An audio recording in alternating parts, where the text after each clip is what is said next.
Hi, my name is Selina, and I'm going to read to you my picture book biography of Joni Mitchell. It's called JONI, The Lyrical Life of Joni Mitchell.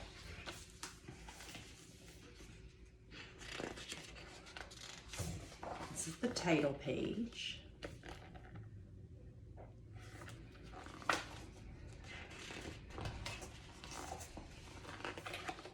Joni Mitchell painted with words.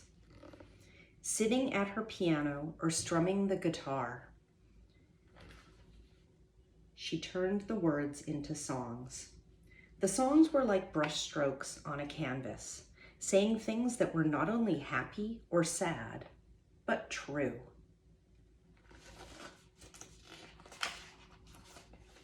But before the songs, there was a restless girl named Roberta Joan Anderson, who danced in wide open spaces to the songs of seagulls and the shimmer of her own star. Young Joni drew pictures of animals, forest fires, and wildflowers. Her mother, Myrtle, took her out to the fields and taught her bird calls. There was a lone train, the quiet of nature, and a small town in Canada.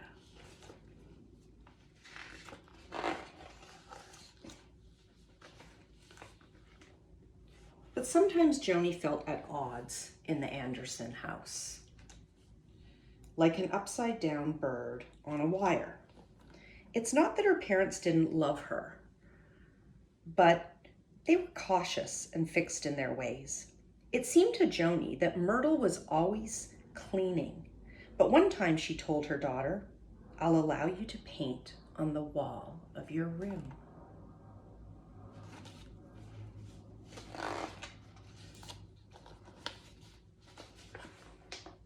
At piano lessons, Joni made up her own melodies.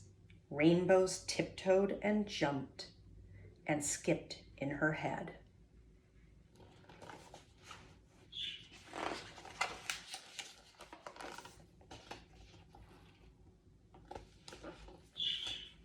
But when Joni was 10 years old, something terrible happened. She caught a contagious disease called polio and was taken away to a faraway hospital with strict rules.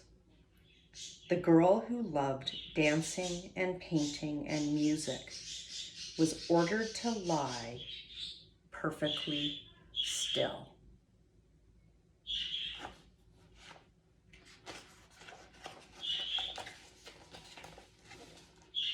Six weeks passed with only one visit from Joni's mother. It was on Christmas that Myrtle brought a small tree to the hospital to cheer her daughter up. Later that same night, the sounds of carols echoed through empty halls, reminding Joni of home. Oh, how she wished she could kick and scream. Instead, she shouted the words out loud, her dusky-throated voice cackling, wanting to be heard.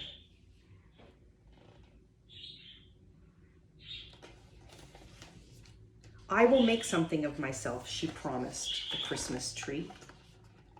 And she did. It began in junior high. The Andersons moved to Saskatoon, where a teacher named Mr. Krantzman admired Joni's paintings. He encouraged her to look deep inside herself. He said, "If you can paint with a brush, you can paint with words." Paintings turned to poems on the page.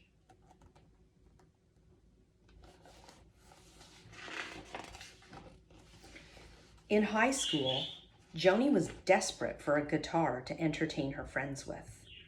"No," said her mom. So Joni saved up $36 to buy a ukulele. Later on, modeling at a local department store earned her enough money to buy her first guitar.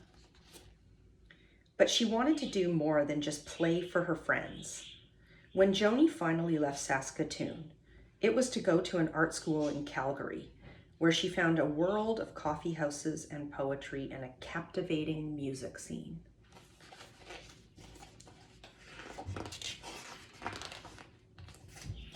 Hearing about a folk festival in Toronto, JONI and her boyfriend left school to take a 3-day train trip across Canada. In the rhythm of the train's wheels, she heard a lonely, bluesy sound and wrote her first song. Months passed, and even though her boyfriend left for California, JONI stayed on in Toronto, writing music every day. In cafes around town, she sang songs written by other people. And when JONI met an American folk singer named Chuck Mitchell, she thought she had found a partner. He was older and full of fancy words and promises.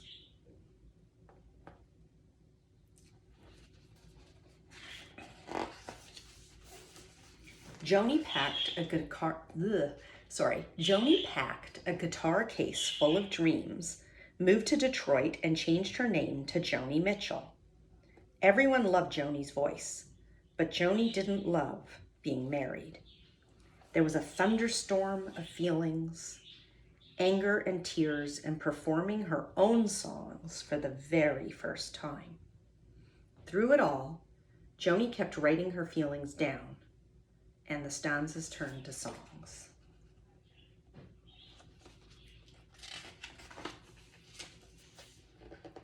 JONI saw music everywhere.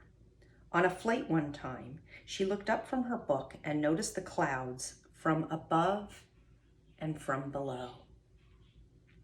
How different the clouds looked from both sides. What about looking at her own life that way? There was so much to learn about life and so much to learn about love, too.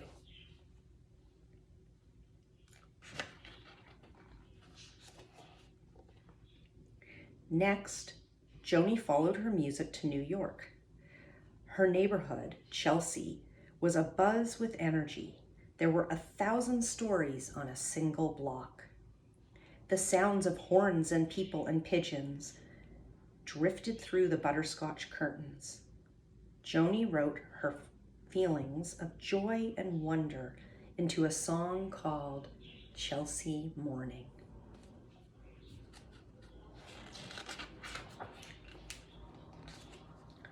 Downtown in Greenwich Village, JONI's music heroes sang folk songs like the ones she was writing, spoken word stories sung out loud. When it was JONI's turn to sing, they couldn't believe their ears.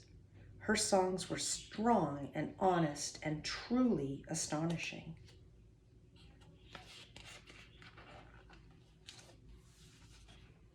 Peace and love and freedom were in the California air. JONI moved into a groovy house with music and singing and far out new harmonies. She was writing song after song about everything around her.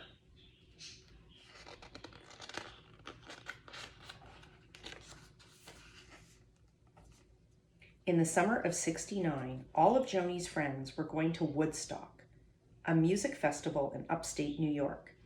JONI wanted to go and perform, but she worried she wouldn't make it back in time to go on TV the next day. When she saw what she had missed, singing and guitars and campfires and sunshine that bloomed into rain showers, she painted her left-out feelings into the song Woodstock.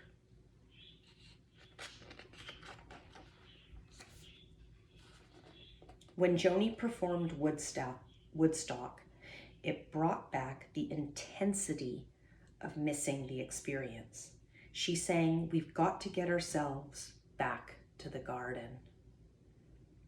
Hearing it, her fans felt like they were part of something bigger than themselves. They felt like she was right there, sitting next to them, singing songs about sadness and beauty and hope. Hearing all of these natural feelings sung out loud helped people feel understood.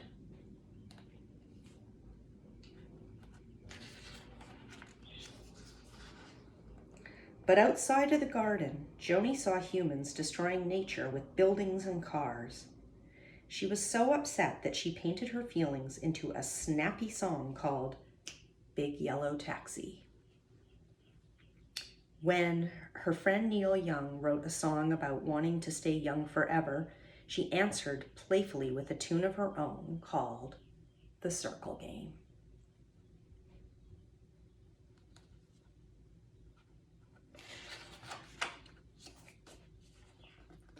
JONI was now a very famous singer. She traveled to Europe and camped out on an island in Greece. She fell in and out of love, and she cried all the time. She dreamed she was a plastic bag that people could see right through. She took her feelings of love and anger and jealousy and painted a string of songs into an album called Blue.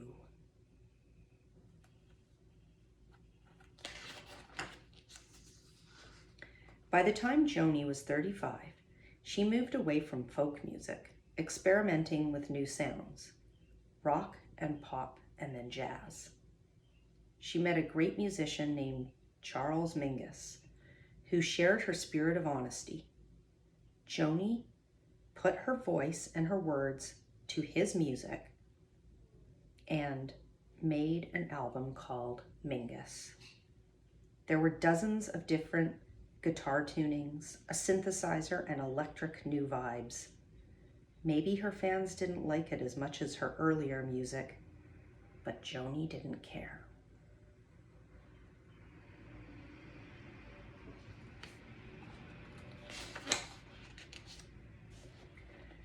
I sing my sorrow and I paint my joy, JONI once said. Her songs show us the way by telling us her truth.